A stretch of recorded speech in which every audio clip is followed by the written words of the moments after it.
Il-Gvern Laburista u x-Xandir Nazzjonali reġgħu saru biċċa waħda, vuċi waħda, notice board tal-Labour.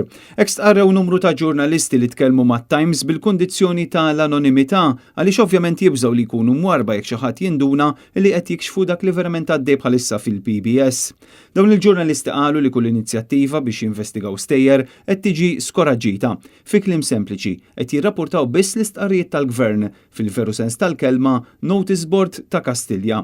Meta sena u nofsilu Robert Abela ħadd mexxija ta' Kastilja fidejh kien wieħed terremot fix-Xandir Nazzjonali, iżda ħadd ma kien qed jifhem li dan it-tibdil se jwassal biex il-PBS jinbidel f'magna ta' propaganda u jkun il-vuċi tal-Labour, kif spjegaw dawn il-ġurnalisti li tkellmu mat-Times fl-aħħar jiem.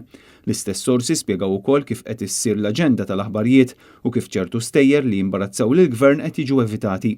Dan apparti li ħadd mill-ġurnalisti ma kien ikkonsultat dwar l-istazzjon il-ġdid illi se jintuża għall-aħbarijiet u l-ġrajiet kurrenti.